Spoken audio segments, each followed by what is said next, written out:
Welcome, everybody, to True Believers, the Marvel MCU podcast here on the Fandom Podcast Network. Here on True Believers, we discuss the Marvel Cinematic Universe and the related Marvel television and streaming MCU Universe on Disney+, including the connections to the original Marvel comics and how they relate to the past, current, and future MCU Universe that's going to be coming.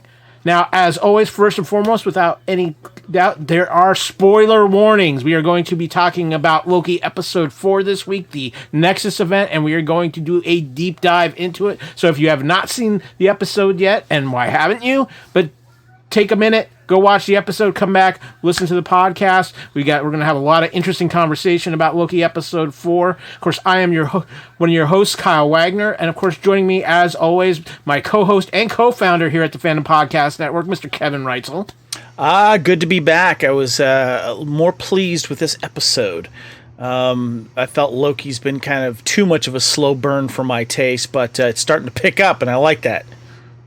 Yeah, no, I agree. I think Episode 4 was kind of a bit of a game changer for Loki. But, you know, we like to do some little podcast/Marvel team-ups around here, too. And we've got a new guest here to the Fandom Podcast Network, Mr. Jeff Sloboda.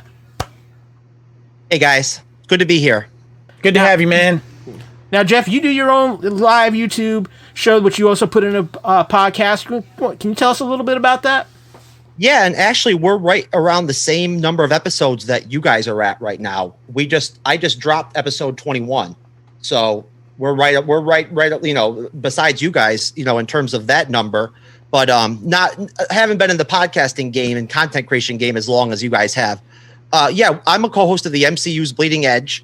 We are a podcast through Anchor, and we are a YouTube channel /Twitch /LinkedIn /Trovo /everything. And we do live stream every Wednesday evening at 9:05 p.m. Eastern, and we cover the MCU just like you guys do. We cover right now the Loki series. You know, we're covering all the basic, you know, general MCU news that's coming out, like the Shang-Chi trailer that just dropped last week that I know you guys already talked about. And essentially, you know, like I said, I mean, you can find our podcast on any, you know, podcast distribution platform out there.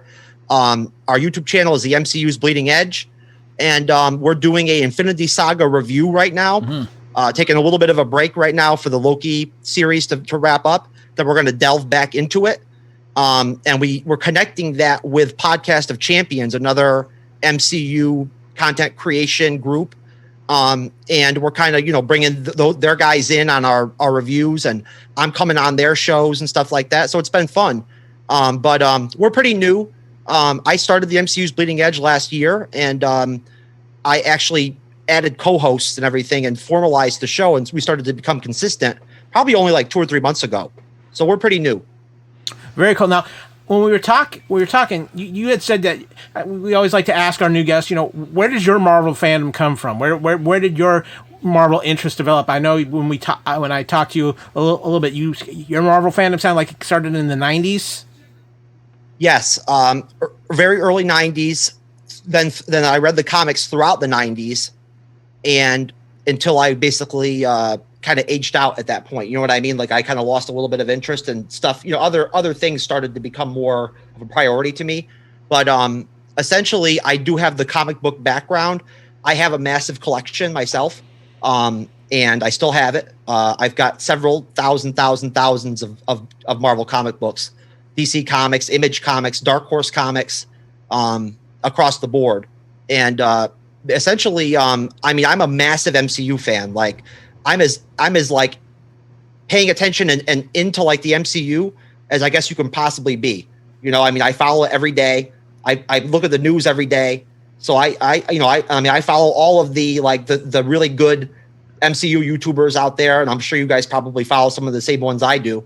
So basically, I mean, I've got the comic book knowledge to some extent.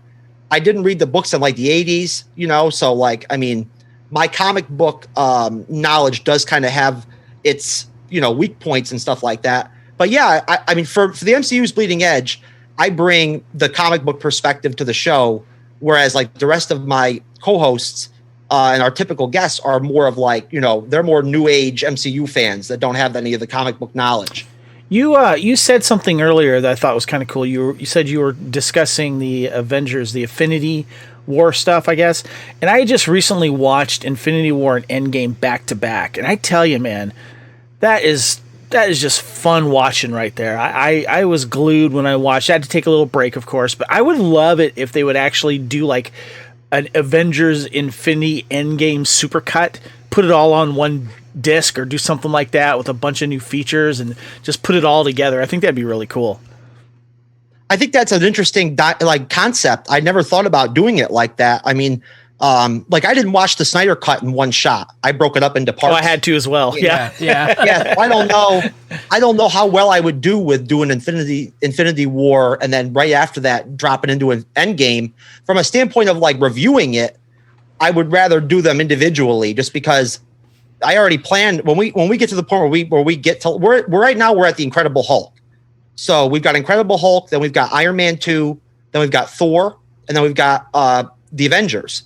And I'm assuming probably that the Avengers is going to end up being like a 2-part series for me, just because there's so much to cover, and I want different panels on both shows, if that makes sense. Yeah. You know what I mean? Like I want fresh faces for each end of the review that we do, just because I think that people like that contrast. Yeah. Now it sounds like, let me ask you real quick before we get to some Marvel news, then Jeff, on what you're doing. You're doing the chronological order, aren't you? Yes, the actual tangible MCU timeline, like based off of like if you were in the MCU. So we did Captain America: The First Avenger. We did. It would be Captain America: The First Avenger. Then we did Captain Marvel, and then we did Iron Man. So yeah, that because it makes for a different, interesting perspective. So yeah, definitely check that out. Check that out. These guys are doing good work over there. But we got a little bit of Marvel news to talk about before we get into the episode of Loki. So without further ado, I think we need to talk about our thwips, our schnitz, and our kapows. And Kevin, it starts off, we got some Spider-Man news. Obviously, No Way Home is coming soon, and you were doing a little research, and you happened to find what kind of looks like what might be the new Spider-Man suit for this film. Well, it depends if you want to call this news. Apparently, you dropped some bigger news regarding Spider-Man that might be more interesting. But yeah, Spider-Man No Way Home, Lego leaks what possibly is the new Spider-Man costume with the Lego game. But then you just told me, is it news that Tom Holland and Zendaya are dating? Well, according to the Daily Bugle variety section, we have that. But I'm looking at the suit, and it looks kind of like a mix of what he did at the end, what he had at the end of the last Spider-Man film, with maybe mixed in with some of that Iron Spider suit. Yeah, there's a little bit of gold in there and stuff like that. But if you look at where his hands, he's got like these little gauntlet things going on. Yeah, like they're I guess those might be the web shooters or something, but they look kind of like a protective gauntlet type thing. It looks actually kind of cool. He added a lot of gadgets in the Far From Home and at the suit he made at the end of it. So it's going to be interesting to see what's going on there. But I'm going to say this, I want to see if you agree with me. I think Lego spoils more movie and Marvel things than even Tom Holland does. What's your take on this, Jeff? It's one of those. I mean, that's a good point. It really is a concrete, measuring tool, if you want to say, when it comes to, like getting concrete, tangible news or leaks, for these films that are upcoming or the ones that have come out before in the past. These Lego sets. And the whatever you call them, the Fun Pop or whatever they're called, Funko Pops, yeah, the Funko Pop. I mean, there's been several films now where they like really good solid leaks have come out of them. So I mean, I don't know. As far as this new Spider-Man suit goes, I'm like 75% with it. I mean, I like the color scheme of it, but we'll have to see what it looks like on film. Yeah, I'm a traditionalist. Just give me the classic red and blue suit, and I'm a happy camper there. But we also have another piece of news. Last week we really didn't get into it because right before we started recording, the Shang-Chi Legend of the Ten Rings trailer dropped. And we literally had like time to watch it once, maybe. Before we started recording. One of the things that we didn't talk about when we watched it, because I was a little bit focused on the dragon, which we thought might be Fing Fang Foom, but now we look at some toys, and I don't know, I didn't know Falcor the Luck Dragon might be making an appearance in Shang-Chi, but that's a whole other story. But there is a shot in that, it's very quick, but it's a cage fight, but it turns out, and Kevin Feige has actually confirmed this, that it is the Abomination, who we have not seen since The Incredible Hulk, and Wong in some sort of super powered cage fight thing. Abomination doesn't surprise me in this, but Kevin Wong?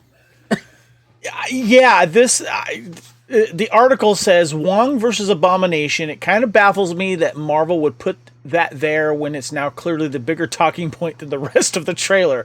Granted, it gets everyone like myself more hyped for the film, as I'm left wondering who else could show up. Is Blonsky just a mere cameo? Are we going to see Tim Roth in Abomination form, complete with his reptilian frills in She-Hulk? More MCU cage fights, please. Yeah. You know, unless Wong needs some money for more tuna melts, actually, it kind of makes sense that the Abomination might be in this, because I know that the Abomination is supposed to appear in She-Hulk. Maybe him this thing gets busted up and he gets arrested in this, and this is why he's in She-Hulk. But the question is Tim Roth actually going to be back? Is he going to be one of those guys that will come back? I don't see that happening. I think it's just going to be for this. It's probably going to be a computer generated short scene. I think we'll see. So is Tim Roth? Is Abomination? Remind me. Maybe you know this too, Jeff. Is Abomination basically, if once you become the Abomination, you can't go back to being human again? You're stuck. That's one of the big things with that character. It's always been that character's history. He is stuck in that form. Okay. Yeah, which is it's too bad, because I like Tim Roth, but I agree. I think that we're probably just going to get a digital version, which is still cool. From what I saw in that little bit of the trailer, I liked how he looked. I liked the different changes they made to him. He looks more comic book accurate. And honestly, I caught some leaks for Shang-Chi a while back. We're talking over a year from now, where I basically leaked on Rizzle, my home platform, all of the so-called participants that are supposed to be a part of this like cage match / kung fu / tournament they're going to have in, I guess, like the second arc of the Shang-Chi film. And I actually had heard that Baron Mordo was supposed to be in the tournament. So we might see Mordo potentially. And as far as Wong being there, it actually kind of makes sense, because it would make sense since the whole, I think the whole concept of the tournament is that whoever wins gets the 10 rings. It would make sense that Wong would show up as a representation of, like, the sorcerers, guild, or whatever you want to call it. Essentially just to participate and try to gain control of the 10 rings, because they're so powerful. Yeah, it's Marvel, and they like to troll us with all kinds of sideways things here. But just the fact we have this is interesting. I kind of wish they would. I'm like you, Kevin. I kind of wish they wouldn't have done this, at least at this point, because I think it takes away from the excitement of Shang-Chi itself. But I'm looking forward to this film. I think it's going to be a lot of fun, and I know we're going to see the Abomination more on the Disney Plus side of things, so very excited about that. But that pretty much wraps up our Marvel news here. We're going to put those back into the S.H.I.E.L.D. classified section for now. Kevin, it's time to dive into Loki episode 4, but before we get started, you want to remind the good people, because we do things a little differently here on True Believers when it comes to how we talk about our shows. Yes, we talk MCU here, and the MCU doesn't have segments, they have phases. And we are currently in Phase 4 of the Marvel MCU, but for this podcast, we have Phase 1, where we talk about the plot description, give our first reactions and comments on the cast. Phase 2, we've got some trivia. Phase 3 is plot analysis and ties to the MCU and comics. That's where we dive deep into the plot. And the final phase, Phase 4, we have our episode final thoughts and any next week's predictions. So let's jump into Phase 1. All right, Loki episode 4, the Nexus Event, premiered on June 30th, 2021. And here is the plot description. On Lamentus 1, Sylvie tells Loki she escaped the TVA's detention as a child. At the TVA, Renslayer informs Mobius about Hunter C20's death in uncertain circumstances. Loki and Sylvie form a romantic bond, creating a unique branch timeline. Mobius has them both arrested, punishing Loki by leaving him in a time loop with Sif, who continuously to kick him in the crotch. Mobius and Hunter B-15 realize they are variants after interrogating Loki and Sylvie. Mobius subsequently frees Loki from the loop, but is soon confronted by Renslayer and is erased. Loki and Sylvie are taken to the Timekeepers by Renslayer before Hunter B-15 intervenes. In the ensuing fight, Renslayer's Minutemen are erased while Renslayer is knocked unconscious by Sylvie, who destroys one of the Timekeepers, decapitating its head, discovering they're androids. Renslayer regains consciousness and erases Loki. In anger, Sylvie demands the truth from Renslayer. And in a mid-credits scene, Loki awakens in an unknown realm surrounded by other 4 Loki variants who invite him to come along. For the first time in Loki, we are treated to this post-credit scene. Okay, so, real quick, before we give our first reactions, I'd like to save the post-credit scene discussion for Phase 3. We'll dive deeper into it. But let's go ahead and give our first reactions to this. And, of course, we will start with our guest, Jeff. What say you, man? Well, do you, just so I understand how things align with the phases, do you want my full synopsis kind of on the episode or the plot, or do you just want me to point out? Just first reactions to it right now. We'll dive deeper into the full analysis in Phase 3, but just your first reactions and any observations. Well, I mean, my first reaction I think is probably similar to a lot of other fans' reactions, which was, seeing Owen Wilson get, pruned essentially so early in the series, this being episode 4, was really kind of a surprise to me. And I pulled a complete MCU amateur rookie mistake and move and did not stick around for the end credits and did not even see the end credits scene until one of my guests on my Loki episode 4 review told me 5 minutes before the show, real quick, to go ahead and watch it. So I did. But so I went into my show thinking that we lost Loki and Owen Wilson, and Mobius completely. Wow. And I was like, okay, I was in my head, I'm formulating okay, where does the series go now? How does this work? Who becomes, I didn't know what to think. So needless to say, seeing that end credit scene or that mid credit scene kind of helped me, have a better idea of what was going on with the storyline. But look, like you already mentioned, I feel like I wasn't that disappointed with episode 3 personally. I liked it. I liked the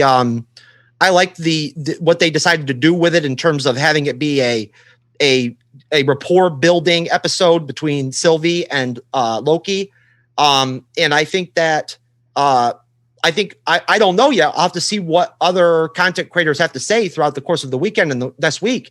But I know there were a lot of people who were a little bit put a little down about episode 3, that were a little let down about, I guess, the pace, or felt like things were kind of slowing down or whatever. And some people thought it was a episode, and my take was basically kind of well, let's just see what happens with episode 4 and see if that wraps up kind of the plot for episode 3 almost, if that makes sense, because it was kind of a cliffhanger. Right. And I feel like it did, at least for me. I would assume that at least some people out there who were a little bit let down with episode 3 felt like the series went more into a positive direction now with episode 4, because we got another cliffhanger basically in terms of what's going to happen with Ravonna Renslayer and Sylvie, and finding out the secrets of the Timekeepers and everything. And honestly, and I know we're not getting into the mid-credit scene yet, but honestly, the whole episode in its own, and then how it wraps up, just really creates some serious excitement for me. I can't wait to see what's going to be unveiled in episode 5 and 6. As far as the pace goes, I feel like this series so far has really stood out to me in comparison to WandaVision and The Falcon and the Winter Soldier. Cool. Kyle, your thoughts, and did your instincts tell you to stay through the credits, or did you see my post? My Marvel instincts always tell me to stay through the credits. I think that's something a lot of people have been kind of thrown, because we've only been getting stingers. kind of maybe one or two during these series, so people aren't sure when they are. And I think people kind of have forgotten about it. And it's like, no, it's Marvel. You always stay. You always make sure. We have a fast forward button on our streaming. We can do that. So yeah, I was all in for stingers. But when I talk about this episode itself, with my first impressions of it, a couple of things stood out for me. One was this episode did feel like it definitely put things to another level as far as a pacing and a movement of what was going on. The first three episodes kind of felt like they were hashing out a lot of things, and obviously last week we talked about the third episode with a lot of it was a lot of setup and a lot of talking. But you know what? I really felt that this fourth episode justified with how they approached episode 3, especially when you're talking about the impact of the Loki Sylvie interaction and what is apparently coming from this. And I think what that did, by looking back at the two as a whole now, is it makes that what happened feel earned. And I think that's a very important point with this, is that how that relationship is unfolding feels earned. And I think that was huge. Obviously, you know what? I don't think we've seen the last of Morbius, and I know we'll talk about that more in the plot point. But I'm just going to kind of throw this out there because it almost felt like he got himself pruned intentionally. Like there was a little more to it than just him getting pruned. That's how it kind of came across to me. Obviously, all the stuff with Renslayer was very good. Finding out that the Timekeepers are basically Disney animatronics. That's actually, it fits in with a lot of things depending on what direction we're going to go in. And I just felt like this was the episode that we're going to go back and look at and say, this is where Loki really turned a corner within itself. And I think for a lot of people out there, this episode needed to do that. And to get people to really start getting some adrenaline pumping and some excitement going. And, you know, Kevin, I know for you, a guest appearance by Lady Sif never hurts. Oh, gosh, yes. I love her. Kevin, you're back. You froze up a little bit on us. A little mischief was put into place. So, sorry about that. I was being enchanted by Sylvie. Sorry about that. That happened. So, hit your thought up again, just real quick. What you were gonna. I was just saying that it would have been nice if that last episode had something with Mobius and Ravonna, or some type of setup, maybe with was it B.15 or B.13, whatever that person. Just something to kind of set something up a little bit more, where it wasn't just like a bottle episode of two characters, you know. But it did pay off well in this episode, and I was happy that we saw some character building with Loki, and I'm going to bring that up a little bit later. But visually, I thought it was also really cool, and it was nice to finally get teased into what is or may or what's going on with the Timekeepers and then the mystery there. And you know, I did stay through the credits just because I whenever the episode starts, I always pause it to see how long it's going to be.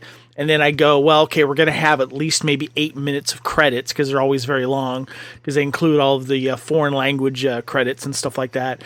And then when it stopped, normally I paused it. I'm like, oh, there's a lot of extra credits here. I'm going to keep letting this play. So, but I was very happy with this episode and the cliffhanger that we got with it as well. So let's get into the cast here. I wanted to get you guys' opinion on not just the established cast, unless you would like to comment more, is, you know, maybe something is standing out with the regular cast, but some of the new characters as well that came in here as well, and get your thoughts on that. Jeff, thoughts on the cast? Well, I feel like I would be remiss if I didn't mention Hunter B.15's role in episode 4, because she did play a very poignant role in terms of essentially setting the Lokis free. The actress is Wunmi. Yes, WNMI Mosaku.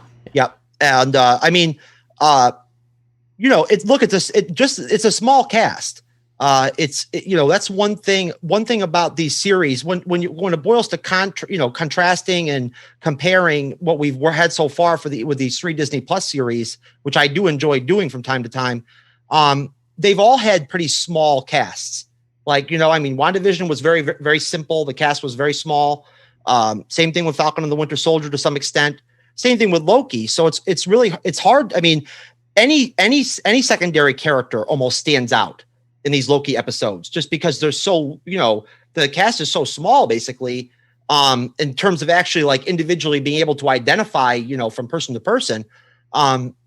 Basically I feel like for me in episode 4, trying to get away from Sylvie and trying to get away from Mobius and, Ravonna Renslayer and picking somebody out of the crowd, I'd say that it was Hunter B15 that really kind of stole the show for me. And we might see more of her.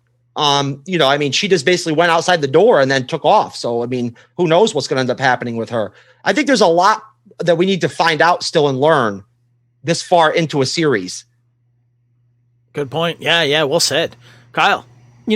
As I've been watching this, obviously Tom Hiddleston is phenomenal. I've raved about him all this, but I want to start throwing this out there. I think Sophia DiMartino, she's not stealing the show from Hiddleston, but she is running neck and neck at this point with Hiddleston as far as quality of performance in this series. I didn't really get the feel for her until about halfway through episode 3, and I thought she was outstanding in this episode. You talk about Hunter B15. I'm a big fan of this actress. She was in the show Lovecraft Country on HBO. She played the older sister, and she was phenomenal in that. And I also think the actress who's playing Ravonna Renslayer is really stepping up her game in this episode. The casting as a whole, Marvel is so good at this. They just, for the most part, Marvel just has a history of nailing their casting throughout, and they've done it, I think, with all of the Disney Plus shows so far too. But I think they have some special things going on with some of the people here. I think to the point where we could see some of, especially Sophia, they might find a way to keep her around for future Marvel projects. Jeff, you got something else you want to throw in there? Yeah, I just want to second that. I feel like for me so far, we have 2 whole episodes to go, but at this point right now, not Ravonna Renslayer, but Sylvie, the Lady Loki / Enchantress character is my Monica Rambeau / John Walker like MVP standout so far for the series. As far as the fact that, my question to you guys would be, who do you think is going to have who's going to actually stick around in the MCU? Sylvie, Lady Loki / Enchantress, or Ravonna Renslayer? Like, who's going to have more of an impact in the MCU out of the 2 of them? That's a good question. And that kind of brings up, I feel, is kind of a pet peeve. It feels like characters introduced in the, if you're an A-lister MCU actor and you've had a movie named after you, you're not going to make an appearance in a Disney Plus series.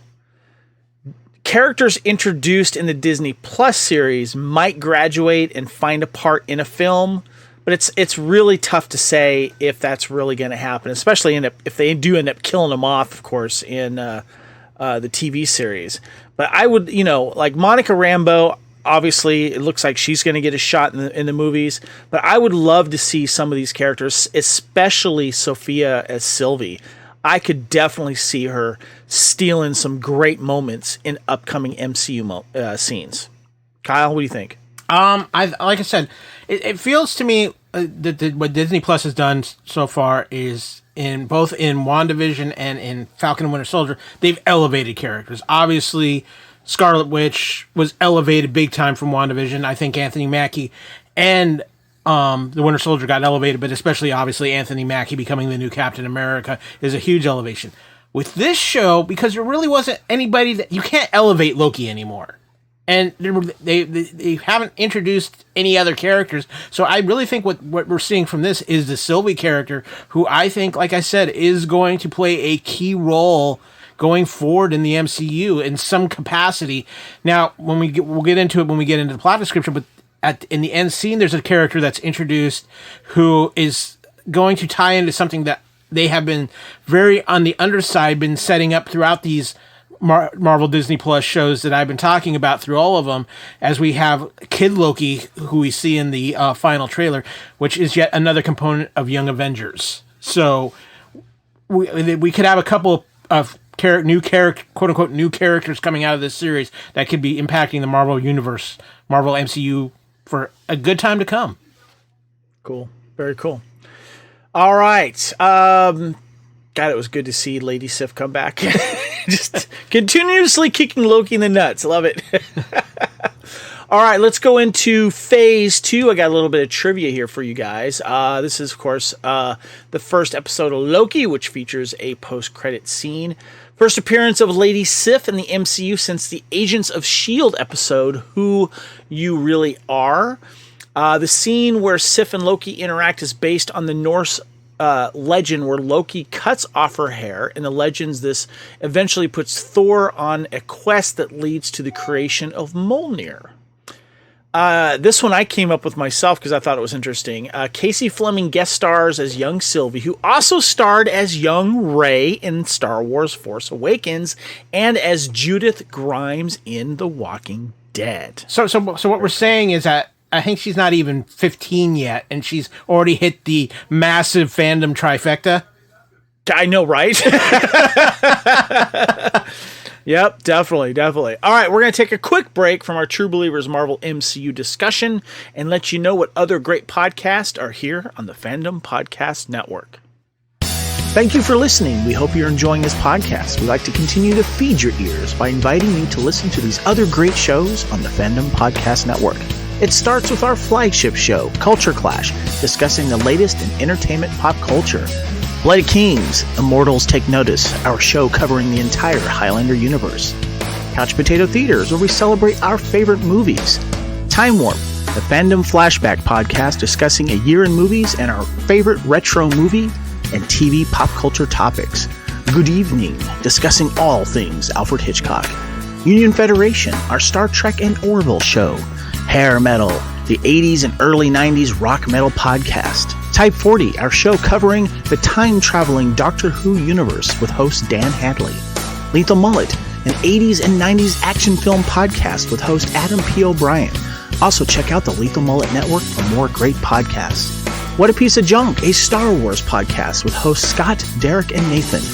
Making Treks, a Star Trek podcast, a deep dive into the final frontier with host Mark Newbold and Adam P. O'Brien. And check out our newest shows, The Fandom Show, our monthly Fandom Podcast Network live YouTube exclusive show about the month's hottest topics in fandom, and the FPN True Believers MCU podcast, discussing the Marvel Cinematic Universe and the related Marvel television and streaming MCU universe, including the connections to the original Marvel comics. You can find the Fandom Podcast Network on several platforms. Please subscribe to the Fandom Podcast Network YouTube channel to receive notifications of new podcast episodes and live events. You can enjoy all of the Fandom Podcast Network audio podcasts on our master feed at fpnet.podbean.com. The Fandom Podcast Network is on all major podcast platforms, including Apple Podcast and iTunes. You can find the Fandom Podcast Network on Facebook. You can email us at fandompodcastnetwork@gmail.com. You can also find the Fandom Podcast Network on Instagram at Fandom Podcast Network and on Twitter at FanPod Network. Thank you for listening, and remember, respect others and enjoy your fandom.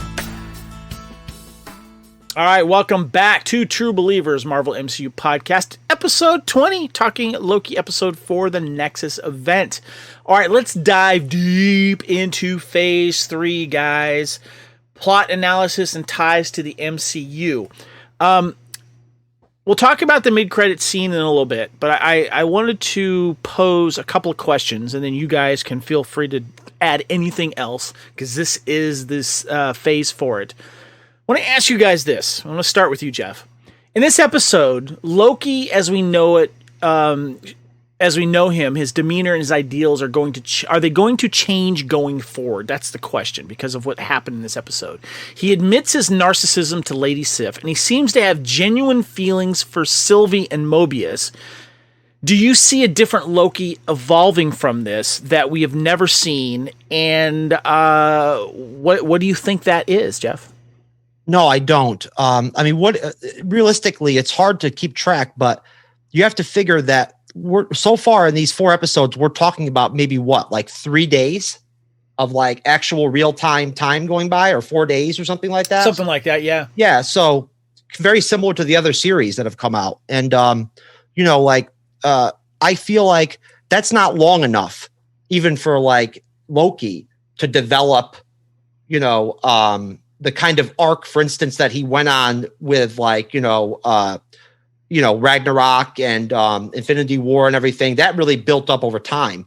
Right. So I feel like the situation he's been put in is like very life or death. So it would make sense that kind of situation would cause a human being or a god or whatever to. Are you finding that he's maybe not 100% sincere, and that he's still trying to convince himself, but definitely trying to convince others?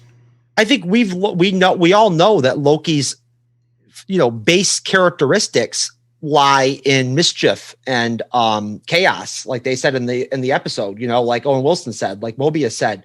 I mean, let's be honest here. What other character could you think of where they would actually have him fall in love with his like female version of himself? You know what I mean?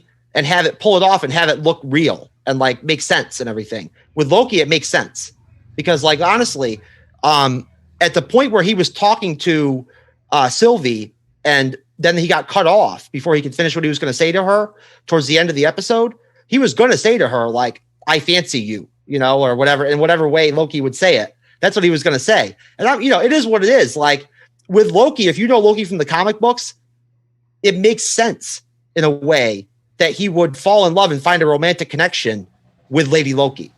It's weird, but at the same time, it's like Mobius said, that relationship, that romantic connection would only lead to chaos no matter what, like overall you would think, but who knows, of course. But I mean, for me, like, I feel like, as far as your question goes, I feel like we'll see what happens over the course of these last 2 episodes, but I don't think Loki's going to reach a point or a level with this arc where he's going to redeem himself, personality wise and character wise, like he did before he was killed by Thanos. Gotcha.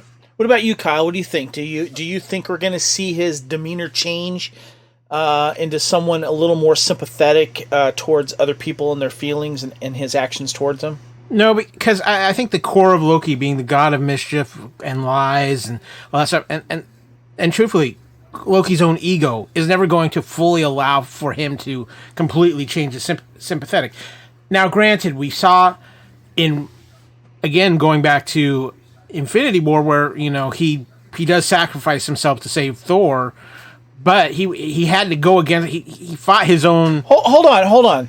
Did he really sacrifice himself? Because he tried to kill Thanos, and Thanos was too fast for him and caught him, and Thanos just killed him. Yeah, I don't know if I consider that a sacrifice. Well, I think Loki knew what the risks were going in, but the other thing about this is, and I think this is the biggest thing with the Loki character in this show, is I don't think the base of Loki is going to change, but his approach is going to change. And I think it's going to be a different Loki than what we had in Ragnarok, and even a bit of a different Loki than we had in Thor: The Dark World, because I don't think this season of Loki, because I think Loki is the first show we're going to get a second season of, ends with Loki fully being inserted back into the MCU timeline.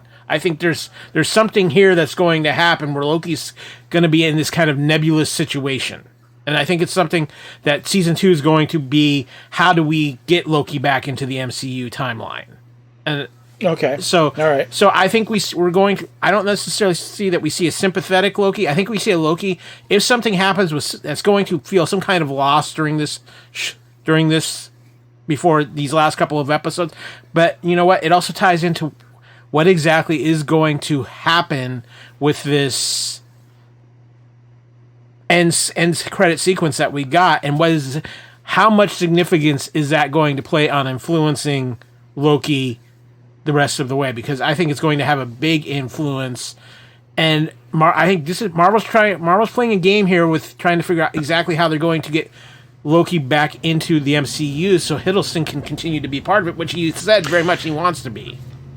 That's a big question, and we can go into that shortly. But I found it refreshing that he was showing some sympathy and that he was, and I was, especially with that scene with Lady Sif, when he finally says about his narcissism and how he doesn't want to be alone. I was kind of buying it. I was trying to wonder, though, if he was either trying to convince himself that he was sincere, not just trying to convince Lady Sif in this. But, when he finds out about, the possibility that Sylvie might be dead, and then he finds out, in the way that he reacted towards Mobius, and then he finds out that she is alive, and then his reaction to Mobius being pruned, I like seeing this new version of him and him showing this concern for others for once, which is kind of nice. So and regarding whether we'll see him in another MCU film, I hope this version does make it. I'm not done with seeing him do what he does in the MCU, and I hope that he graduates. I'm hoping this isn't his send off. Thor 4. He has a role. Do we know this for sure? Yes, it's I believe that Tatiti has already said that Loki will be in Thor 4.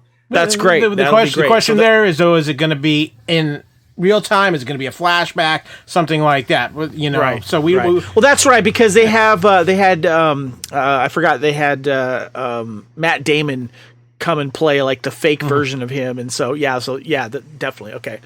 All right, guys, I got to ask you this big question here. Where is the TVA situation going with the Timekeepers? Is this leading up to Kang, another big bad? Where this answered some questions, but then it was like it presented more when we found out these guys are androids. Who are they really being controlled by?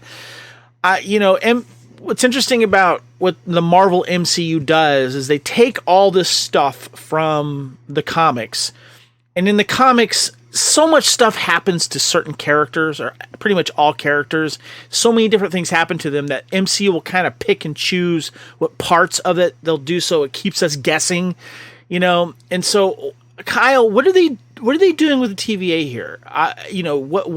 What is it in the comics that you think they're going to be pulling from here?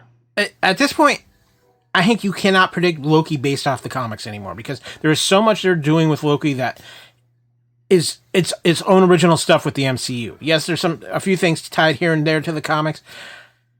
I think a lot of signs still point to Kang, but when you talk Kang, you're talking a lot of convoluted time things, and I've heard one theory that I actually liked is if it is Kang, maybe he's trying to preserve this timeline because it's a timeline somewhere down in the future he has a major victory in or something like that, and he's controlling it.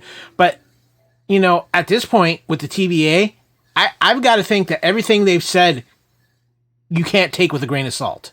I think everything, the sacred timeline, all the splits, it could be where Marvel has trolled us again, because we were all in on the sacred timeline in the first couple episodes, and all of them talking about the multiverse and all these splits off, and everything like this. And what if that turns out that was all a manipulation to keep certain people in check, and that there's another big entity behind this that we don't know about yet? Again, we know Kang is coming to the MCU. We know that Jonathan Majors is going to be playing Kang in Ant-Man, which is a couple of years away.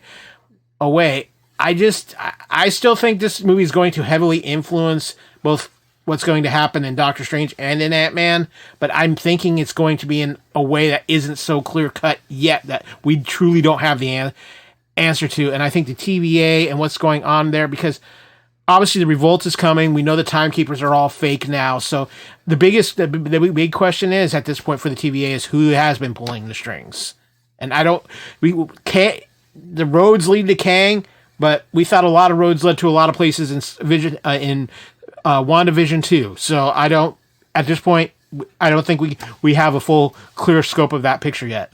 Jeff, I know you guys had an interesting conversation about this on your show. Yeah, I mean, look, it's I'm not great at trying to come up with the theories for these situations like this right now. Like, I'm not that great when it comes to trying to come up with something that's actually like legitimate in terms of where this is going to go in the series.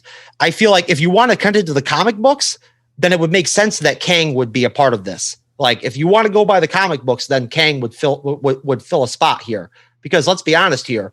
For one thing, in the comics, Kang has been in the exact same situation that Loki was in episode 1, where he's had to work with the timekeepers before to fix his own, Nexus events and stuff like that, from his own like jumping from like reality to reality and everything. And then you throw the fact that we got Ravonna Renslayer in the series. That's Kang's pseudo girlfriend from the comics. Essentially, they have a long-term kind of like bitter relationship. She dies for him at one point, like takes a laser blast for him. And so, I mean, it's hard to make connections. Like Kyle said, it's hard to make connections with the comics at this point with this series. But I feel like, again, not being the best when it comes to these theories, I don't really know what direction they're going to go in. That's one thing, like you said about Marvel, they do a really good job of like really keeping us on our toes. I'm excited for whatever they do give us. But I mean, honestly, I'm almost kind of like, wouldn't bet money on it. But after what we dealt with WandaVision, like you said, believing Mephisto was going to pop up any given episode, and then it never happened. At this point, I start to wonder, like, is Kevin Feige and the rest of his team just going to say, you know what, we're going to flip the switch on the fans now. We're going to go ahead and give them the fan service and like drop Kang into the show, like just like the hell with it. Why not? We'll see what happens. I don't know. That would be nice, but I just don't see them saving a big bad that is going to be prominent in an MCU film like Ant-Man and be the villain, unless they do something at the end of this series that then prompts him to react and then maybe be introduced. I see him being an end credit scene in like maybe Doctor Strange or something like that in Spider-Man before Kang makes his full appearance in Ant-Man. But I don't know, Kyle. If they're going to do it in any of these Disney Plus shows, Loki is actually the one to do it, because this is the one that the most people have been the most excited about. It has pulled the highest ratings of any of these Disney Plus shows, and Kevin Feige knew that Loki was going to draw the biggest attention of all these shows. He's the biggest name. Yeah, and so here's the thing. You could very easily pull off a Kang appearance without even showing Kang, because you could just have a shot of the Kang mask, the helmet that Kang wears, and somebody picking it up as an end credit scene, and people would lose their mind over that. Again, there's a couple other big players that play here that you could throw in, but I just don't think Marvel is anywhere near ready for those yet. A lot of people have said, this would be, Doctor Doom's notorious with his time machine and things like that. This is not the time for Doctor Doom. That is Fantastic Four. That's where that needs to happen. It's not the time. There is one, if you're going to think really outside of the box possibility, and that is the Beyonder. And the Beyonder would set up what could be eventually down the line, years down, because we know how Marvel likes to map things out. Their next super big thing, which would be Secret Wars. And there's a lot of fans speculating that might be what's coming down the line, maybe at the end of Phase 5. So it's interesting to see, but again, with Marvel, they have us wrapped around their fingers. So, All right, guys, let's discuss this end credit scene. And I got a question for you guys, but I did want to mention some stuff that I got in trivia and some other observations about this end credit scene. So if you watch this with the subtitles, which I always do, because I always pick up stuff, and sometimes they'll introduce a name of someone speaking that you don't get when you're watching it. The subtitles for this post-credit scene have Loki ask if he's gone to hell, as in spelled H-E-L. with one L instead of hell with two L's. This is not a spelling mistake. In Nordic mythology, the word of the dead is called Hel, H-E-L. The post-credit scene introduces other Loki versions. Boastful Loki, who is on the left. Crocodile Loki, front on the kid's, knee. Then, of course, Kid Loki, and then Classic Loki. Richard E. Grant's Loki variant is dressed in Loki's Silver Age look. This is why he's credited as Classic Loki. And also in the post-credit scene, one of the ruined buildings in the background is Avengers Tower from the original Avengers film from 2012. So I'm having trouble getting my head around something because I don't read the comics. Okay, so maybe you guys can help me out here. To where Loki is now more than just Tom Hiddleston Loki. It's almost like a verb now, and when it comes to variants, too, he's a variant, but then Mobius is a variant, but Mobius is still looks like Mobius if he's Mobius from the 90s jet skiing. Kyle, if you have a variant, you're still looking like you, maybe from a few years ago or maybe from the future. I still can't get my head around while there's so many different types of Lokis. I mean, we don't have all these different types of Thors or these different types of Hulks or Captain Americas, maybe in a What If or something like this. But you know what I mean? Why is there all of these different types of Lokis, and how have they explained that in the comics history? This I need help with. Okay. Because I'm having trouble getting my head around this. Okay, so why doesn't a variant Loki look like Tom Hiddleston variant Loki? Why is it, even though Sylvie's saying she's not? Am I making myself clear? Yeah, no, you're making yourself very clear. Let me explain. There's a lizard that's a Loki. I mean, come on. No, let me. Help me out, Obi Kyle.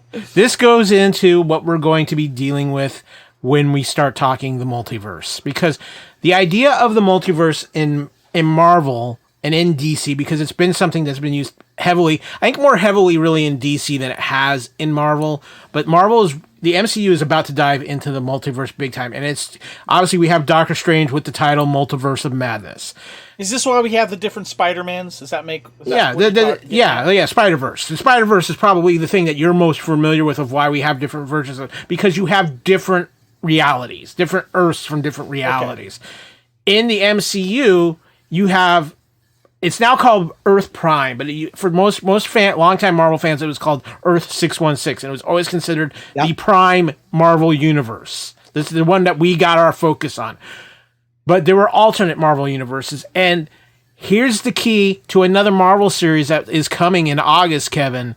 What If? Because What If in the Marvel Universe was actually, the idea of it was alternate realities where different events took place and things happened differently. So you had you had multiple versions of these characters, and sometimes things would happen and these characters would be transported to a different Earth. And if you remember at the beginning of Loki, they even talk about the fact that the Infinity Stones only work on the MCU Earth. They don't have the same power that they do because they're tuned in with the frequency of that particular Earth. So what you're looking at here with these variant Lokis, obviously, sometimes they make characters to where they're a key character that somehow bridges everything. There's always a version of that character involved. And that's what they're doing, obviously, I think, with Loki right now. So sometimes on an alternate Earth, DC is very classic for this. What they did is you're familiar with the Justice League, obviously, Kevin, right? Yeah.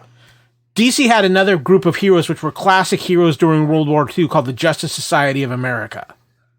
Now, it used to be when you talk DC and alternate things, you had Earth 1, you had some other Earths. Well, the Justice Society of America was on an Earth where superheroes came much earlier. They came during World War II and not the modern age. So they were part of that Earth. Now, they had a crisis event where all the Earths kind of get merged together, and so the storyline was all those classic heroes fought during World War II. So when you have like classic Loki, think of it this way. It's probably, you're going back to probably like 60s and 70s look of Loki and things like that. So think of it as an alternate timeline where they're pulling this older version of Loki who's had some different adventures. Kid Loki is actually a character we've had in the MCU. For a time, Loki was reduced to childlike age, and he actually joined the Young Avengers for a time, and that's okay. We're sorry. Okay, I get the alternate thing and the Spider-Verse and stuff like that. But why do we have so many Loki variants? Because it's Loki's show. I mean, that's basically why. If this was a Thor show, we'd probably have a ton of Thor variants if they were doing this storyline. I mean, that's why. It seems like these are all based on these different Lokis from the comics. where you don't really see all these different Thors or all these different Iron Mans, all these different. There have been, Kevin. It's just they haven't used them in the MCU, so you're not. There's been alternate versions of. Maybe this will make more sense when the new movies come out. Well, I'll give you a perfect example that might help you make sense. Think What If. Think about the fact that we're going to have a what if Agent Carter became Captain America. I just took that differently though. What if to me is different. It's not to me. It's not like a different universe or a different thing. It's just a different take on something. This is now in the MCU that we're seeing all these different Lokis. And in the current MCU, we're not seeing any different variants of other characters in different ways, in different bodies, in different sexes. You know what I'm talking about? So that's why this is throwing me off, and I'm curious to see how this is going to play out with the Lokis. So trust me, they're using Loki to establish this. We are going to see this same thing in Multiverse of Madness and in Spider-Man No Way Home. Okay, so gotcha. Anyway, but if you don't mind me jumping in quick, Kyle. I mean, we already know pretty much from leaks that when we get into Doctor Strange and Multiverse of Madness, there's going to be the introduction of I'm trying to think of the name of the character, Miss America. Yeah, Miss America. Miss America Chavez. Yes, America Chavez is going to be in the film, and when she meets Doctor Strange and Wong in the film, she's going to talk to them and say to them, like, in my version of like Earth or whatever, you're like, you look totally different. You know what I mean? Like, and Wong looks totally different. Like, they're different looking people. So right there, they're going to there are different Doctor Stranges and different Wongs that are built differently and like are potentially female. Like that is like a norm kind of in the MCU. Think of this as your taste test for what's coming in Phase 4 of the MCU. Okay. Kevin. All right. So, okay. So what is your take on, we think Loki gets pruned to death, but apparently being pruned does other things. And he wakes up in hell, he thinks. But no, we are in some post-apocalyptic New York with these other Lokis. Jeff, what was your thought on this? I don't know what to think, to be honest with you. And it's fun. It really is. It's fun. As a fan, I like it because, look, I don't have all the answers. I wish I was so good at this that That's why we have you on this show. We wanted you to have all the answers. No, I mean, that's my job. Come on now. Captain America and the Winter Soldier, Falcon and the Winter Soldier, I could read the tea leaves a little bit better when it came to that because it was very earthbound, you know what I mean? And like very street level, so it was easier to like come up with ideas and like try to have an idea where the story was going with things. With Loki, this being sci-fi, it's really difficult to like really, I mean, that mid-credit scene takes us into a whole different place now to where at this point, really, I mean, we have no relevant background information to work with in terms of what's going on there. Again, like Kyle said, and like I said, there is no real durable comic book connections we can use here that will plot out the course of the rest of the series.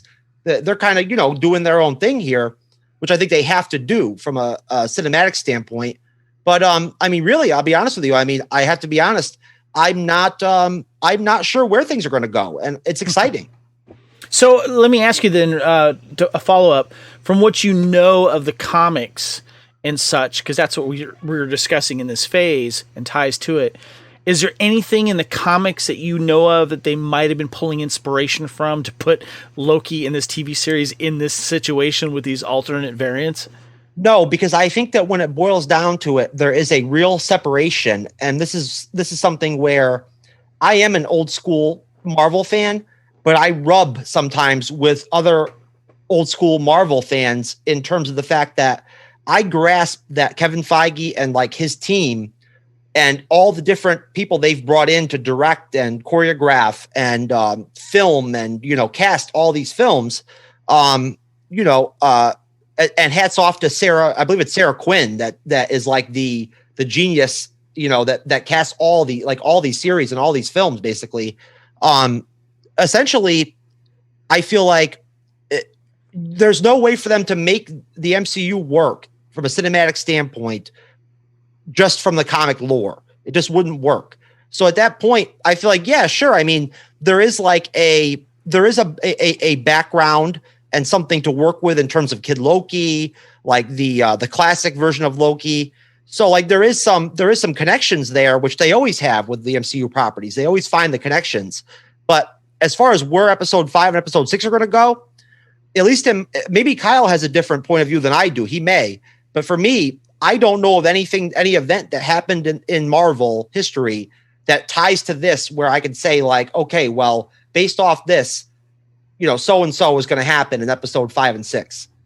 Kyle, what do you think? Are they doing something completely new, or are they getting something inspired from previous comics? I think what you're seeing is a combination of both. I think they're doing something new for the MCU, but I do think there's taking some classic comic book tropes for this story with multiple versions of characters and multiple timelines. But I think Marvel intentionally decided, in this case, let's take the most outrageous thing we can and put it with basically our most outrageous character at this point. So they took the TVA, which is one of the most bizarre things in the history of Marvel Comics, and something that people still have a hard time wrapping their head around, and they put it with the most outrageous character probably in the MCU, and that is Loki. And everything's about the chaos of this show. And that's what you've done here. Now, let's talk about what's coming, because we are talking about, let's talk about this end credit scene where we have the 4 different Lokis. We have Crocodile Loki, which to me, you're pulling from possibly from a timeline with a classic story where Thor got turned into a frog by Loki. And so maybe they're pulling from that kind of storyline where maybe Thor was a frog, so Loki in this timeline was an alligator. Kid Loki, again, I addressed that a little bit earlier. We've had Kid Loki in the main MCU, a member of the Young Avengers, actually a very popular character. We've got our classic Loki look. The most interesting one is Boastful Loki, as he was credited in the credits, because that's a character that's brand new. Never been in the comics, nothing. This is a totally new character. He's got this funky looking hammer with like a wrench. So what's going on there? Nobody knows. I think it's going to be interesting to find out how Loki ended up here with the pruning, and I think it's going to be something that's revealing that maybe the pruning wasn't necessarily killing off these people, but maybe sending them somewhere else. And it's a lot of things. It's a lot of things. So I think it's going to tie into what some of my predictions are for the episode 5. So. Okay, well, before we get into that final phase, I want to give you guys one last shot here. If there's anything else in this episode that stood out to you that could have ties to the comics and also to the future MCU, Jeff, what do you think? No, this is one situation where I agree with Kyle. And what he just said in terms of the connections that are already there, I feel like at this point in the series where things have gone, there are ties to the comics, but as far as like trying to grasp the plot of the series, where it's going to go, for me at least, it's hard for me to find anything in the comics where there's a clear indication of where the things are going to like end up at the end of this series. And I feel like I've said this before on the MCU's Bleeding Edge since episode 1. I said in episode 1 that I wouldn't be surprised if by the end of the series we find out that the timekeepers are like a paper tiger, where there is really no like he or there is no like real powerful like person or character or whatever that's backing the Time Variance Authority. What if, like, I know this is odd, it doesn't fit into the typical MCU dynamic where we have like a set villain and a set hero and that whole dynamic. What if like they're just like, what if really like nope, like there, what if really there is no like there are no timekeepers and they died years and years ago, and so at that point, like career TVA employees like Ravonna Renslayer are just like blowing smoke. And they're the real villain. Yeah. Gotcha. Yeah. Kyle, anything else you want to add to any ties to the MCU? Again, I agree with what Jeff said, but I do one point is Ravonna Renslayer. I have a sneaking suspicion that when this is all said and done, she's going to at least come across in this series as probably the quote-unquote big bad of the series. But in the end game of this series, I think we find out, yeah, she might have been the big bad, pulling a lot of the stuff that was happening in this series. But she's still a pawn with somebody else moving her on the board. Jeff, you have a thought on that? Well, I mean, we already know that they already green lighted season 2 and season 3 of this show. So at that point, who says they have to name the so-called power broker? I guess if you want to use the term, in this situation right now, they could wait till season 2 and unveil all that. I see where you're coming from there. But here's my thought on this. Because of what this show is supposed to mean to the MCU and what it could mean for Doctor Strange and things like that, I think they were going to have some kind of at least hint of that, because I think the idea of Loki season 2 is to start a new story that's away from the TVA with Loki, maybe feeling the effects of what has happened in season 1, maybe how to incorporate Loki back into the MCU, something along those lines. But I do think season 2 is not going to be a direct pickup of season 1. It's going to start a new story for Loki. Cool. All right, guys, let's get into phase 4, our episode final thoughts. And dare we say any predictions for next week? Jeff, final thoughts, predictions, any? My final thoughts relate back to what I was mentioning before. I don't want to come off the wrong way with this. Just like you guys, I didn't make a big deal out of the whole Loki's bisexual angle and all that stuff. It meant really nothing to me. It was not a new thing to me. If you know Loki from the comics, it makes sense. And I don't really care personally. People can do what they want to do in their personal lives as far as, their romantic, relations and whatnot goes. But I do think it's actually very interesting that if you look at episode 4 and episode 3 more than one time, and you just look at the scenes with Loki and Sylvie, there really obviously is a crush developed there with Loki, where there is a romantic connection there that's obvious. You'd almost have to be. Do you think it's one-sided though? No, I don't. I feel like it is a mutual thing. Okay. I feel like as guarded and pessimistic and toxic as Sylvie may be as a person, as a character, which you can't blame her. Look at her origin story. Living through cataclysmic events on a weekly basis, can't be fun. But I feel like it is mutual. I feel like Sylvie did open up to Loki, and her arc has been very interesting to watch.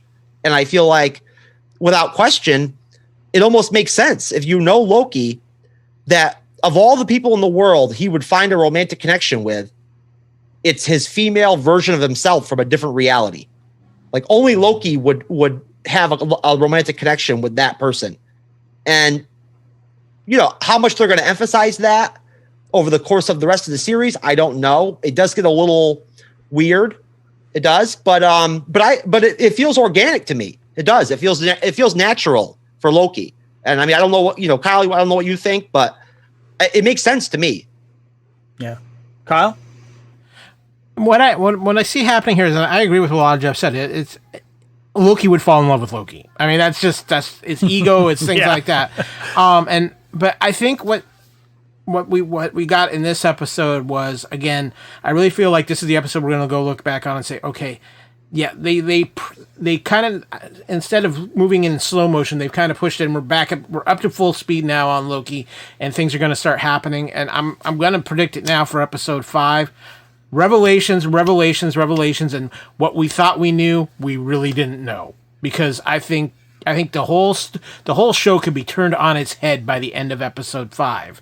What I did find interesting, which we haven't addressed here, is this episode ran 48 minutes, which is one of the longer episodes for Loki, and I thought I would not be surprised if the next 2 episodes actually kind of broke some of the things that Marvel have been doing, and both are near hour-long episodes, because I think they have so much to cover, and I think they're going to be blowing people's minds in episode 5, to where episode 6 is the culmination of a lot of things happening. I think we're going to have 2 separate stories going on in episode 5, with Sylvie, with Renslayer finding out the truth about the Timekeepers on one side, while Loki maybe is finding out with the other versions of himself what the TVA is actually all about and who might even be pulling the strings.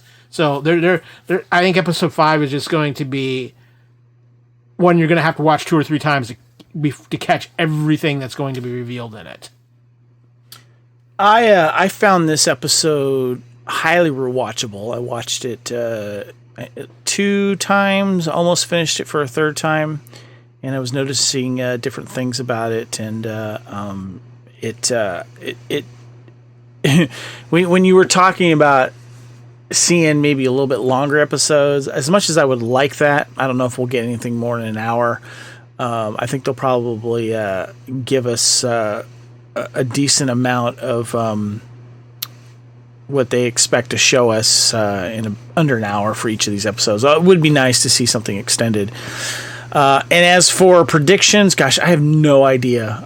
This is all new to me because I haven't read the comics and such, but I'm really enjoying the ride, and I think they've done a pretty good job with this cast. They've always been able to do well with the casting in the MCU, and I've been impressed with this thus far as well.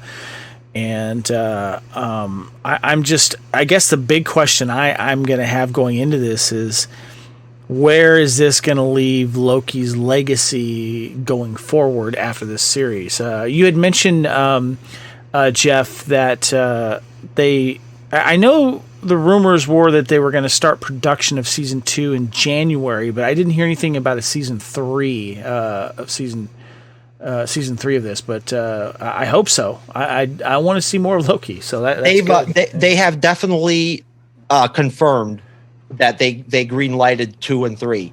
So that's cool. I mean, I think it's great. I mean, in contrast to the WandaVision situation and the Falcon and the Winter Soldier, I just don't see how it would even make sense for them to do anything with a second season with those shows. I feel like it's nice to see one of these series continue going forward. And as far as a prediction type analysis, again, I'm a fan, so I really just want to enjoy what's going on right now. But if I had to guess, things could go in so many different directions that I feel like right now it's hard to really kind of say where things are going to go. And as a fan, that's really fun. I mean, honestly, this Loki series has been great. It's been a lot of fun, and the fact that there's this much not completely wrapped up, and we have so much out there right now with episode 5, episode 6 still coming. The suspense has been built up for me. Yeah. Good. Yeah, I think so. Hey, Kevin, guess what? What? It's time to award you some Excelsior points this week.